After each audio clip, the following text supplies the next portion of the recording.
മീനെ കണ്ടോ, കിഡിലിൻ്റെ ഒരു ചെറുമീനാട്ടോ. ഹായ്, അപ്പോൾ നമ്മളിന്ന് കാസ്റ്റിങ്ങിന് വന്നാട്ടോ. അപ്പോൾ ഞാനുണ്ട്, ശരത്തുണ്ട്. അപ്പോൾ നമുക്കൊരു കിഡിലും മീൻ അടിച്ചിട്ടുണ്ട് കേട്ടോ, ഒരു ചെറുമീൻ. അതും 200 രൂപയുടെ ഫ്രോഗിൽ, 200 രൂപയുടെ ഒരു ഹാൻഡ് മെയ്ഡ് ഫ്രോഗ്. ഹാൻഡ് മെയ്ഡല്ല, തായ് ഫ്രോഗ് എന്ന് പറഞ്ഞ് മേടിച്ചാട്ടോ. അപ്പോൾ അത് മേടിച്ചിട്ട് ഒരു മാസം ആവാറായി. ഇന്നാട്ടോ മീൻ അടിക്കണത്. പക്ഷേ മീൻ അടിച്ചപ്പോൾ കിഡിലൊരു മീൻ അടിച്ചിട്ടുണ്ട്. നിങ്ങൾ മീനെ കണ്ടു.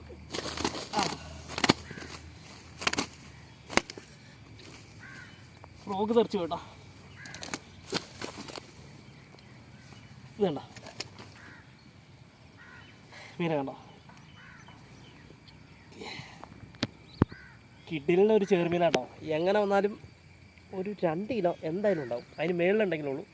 നമ്മുടെ കയ്യിൽ ത്രാസ് ഇല്ല തൂക്കാനായിട്ട്, പിന്നെ തൂക്കി കാണിക്കാം. വേണ്ട, സൈസ് നോക്കിയോട്ടോ. ഇത്ര ഉണ്ടേ നീളം, കാലിൻ്റെ സൈസ് നോക്കിയോ. അപ്പോൾ കറക്റ്റായിട്ട് നിങ്ങൾക്ക് പിടിക്കും. ഇത്ര സൈസ് ഉണ്ട് കേട്ടോ. അപ്പോൾ നമ്മൾ ഉപയോഗിക്കണമെന്ന് പറഞ്ഞു കഴിഞ്ഞാൽ റീല് ടാക്കുകാന കേട്ടോ. ടാക്കുകാന റീല് ബ്രൈഡ് മെഗാപ്പിയാണ്, 26 mm. സ്റ്റിക്ക് ഫോസിൽ ബുൾകാസ്റ്റ് കേട്ടോ. ഉപയോഗിച്ച് ഫ്രോഗ് കാണിച്ചു തരാം കേട്ടോ. ഇതുണ്ടോ, 200 രൂപയുടെ ഫ്രോഗാട്ടോ. ഇതേ നല്ല സോഫ്റ്റാണ്, നല്ല ഹുക്കുണ്ട്. 10 ഗ്രാം എന്തോ വെയിറ്റ് ഉള്ളൂ, 10-8 എന്തോ വെയിറ്റ് ഉള്ളൂ കേട്ടോ. ഡബിൾ സ്പിന്നറാണ്, നല്ല സൗണ്ട് ഉണ്ട്. അപ്പോൾ ഇതിലാണ് നമ്മൾ മീൻ അടിച്ചേക്കണത്. അപ്പോൾ ഓക്കെ.